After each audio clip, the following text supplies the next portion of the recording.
2025 was a pretty good year for games, you know, quite a lot of bangers came out. We had Doom, Ninja Gaiden 4, Elden Ring Night Rain was pretty good, Total Chaos, that was a good game. I got a video on that on this channel. But there's one game that constantly sticks out to me whenever I think about games that came out last year, because it's just so criminally overlooked and I don't see enough people giving it the praise it deserves. Even when it came out, it didn't get the praise it honestly deserved, and that's Chronos: The New Dawn. Now, you could easily say that I'm a bit biased, because if you know me, you know I'm a bit of a sucker for survival horror games, but I didn't go into Chronos expecting to like it. Like, listen, this is made by Bloober Team, and if you don't already know, Bloober Team are the people who made Layers of Fear and The Medium. Did you see what I did? I actually haven't played The Medium, so I can't comment. It doesn't interest me. It looks kind of boring. I wasn't exactly a huge fan of Bloober Team, to put it lightly. I did really like the Silent Hill 2 remake. Like, that did genuinely surprise me. I was not expecting it to be as good as it is, but there was still a lot of jank to the gameplay that I can't really describe. Like, you gotta play it for yourself. It feels kind of stiff and janky in places. Like, you can tell it was probably one of their first times adding a combat system to a horror game, because all their other horror games beforehand were walking simulators, really. That's what they boil down to. But Chronos is different. Chronos feels like Bloober Team have really found their footing in the survival horror genre, and it makes me excited for the future of Bloober Team, because these fellas have come a long way. Chronos: The New Dawn is so good. Like, the jump from Silent Hill 2 to Chronos in terms of refinement, it's a big jump. It's like Resident Evil 4 to Dead Space 1, or Dead Space 1 to I'd say Dead Space 1 to Dead Space 2. I'm not bringing up Dead Space because of the similarities,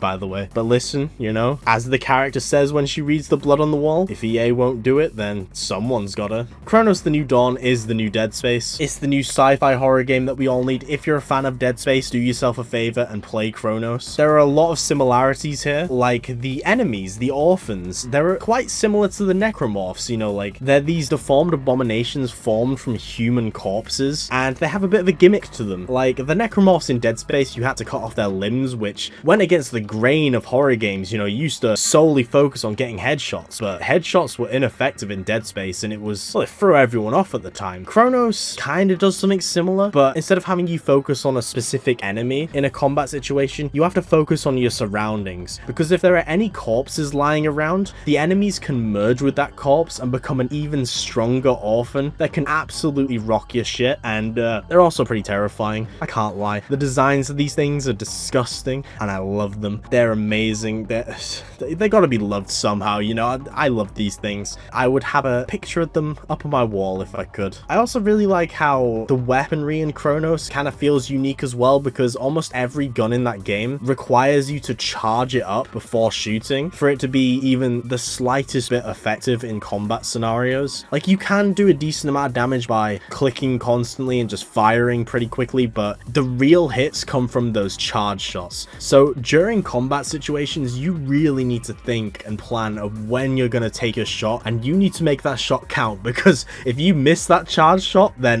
you're left in the open.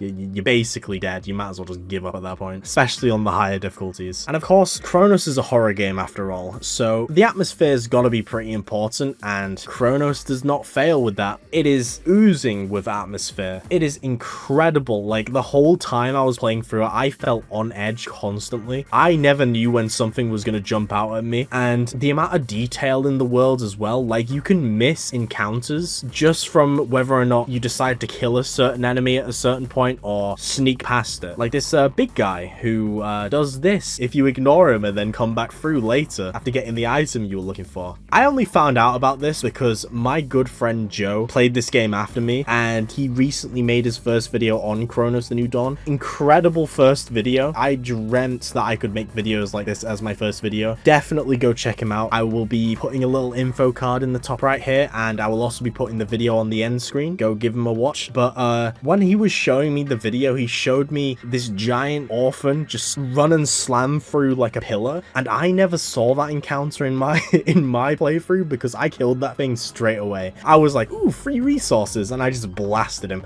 He was gone. He was nothing but a pile of mush on the floor and some pistol rounds. But Joe snuck past him because he plays horror games like a smart person and not like a lobotomite like me. So yeah, who knows what other encounters you can miss in Chronos just from the way you play. One area specifically I want to talk about that has stuck with me is the hospital. That area is awesome. One of the gimmicks in Chronos is like traveling back in time, and in the hospital you kind of go in between different time frames in certain rooms, and one of those areas is a morgue, and as you can imagine, that is a place full of dead bodies, perfect for the orphans, and it is a shit show. It is a horrific level, and I loved every second of it. I loved going around the hospital, backtracking through it to get key items. I loved everything about this game. Yeah, there's some issues. The story's a bit strange. It can be a bit confusing. There's a few bits of filler, but like, I don't know, I was having a lot of fun with it. The filler didn't bother me because it was just more Chronos in the end of the day. It was a great time. I really enjoyed it, and you should definitely go play it. And also check out Joe's video on it. It's a good video. You gotta trust me. But you want to know what Chronos isn't as good as? You already know this. It's not as good as the Evil Within. There's a fire mechanic in Chronos to burn the bodies so they can't merge with them. It's literally ripped off from the Evil Within. The match mechanic from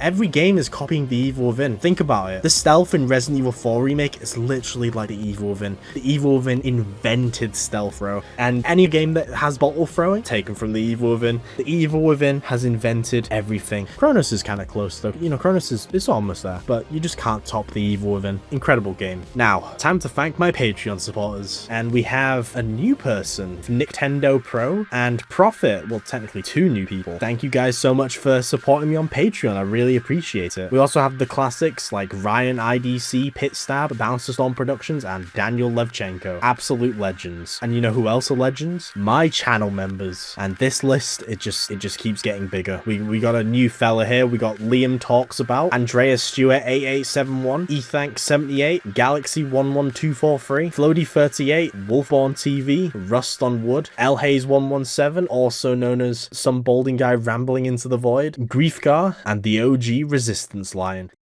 And we got some new faces who are channel members because this video was in the works for a while because I have a new video editor for the channel, my good friend Felix. His Twitch will be in the description below. But a huge thank you to Eggy613, Wentel77, RiffKing66, Dizrays3250, Sobitax, and of course, also a huge thank you to Simon Stelmack3422. I butchered his name a lot in the past, but he just told me to call him Simon, so there you go. Thank you guys so much for the support.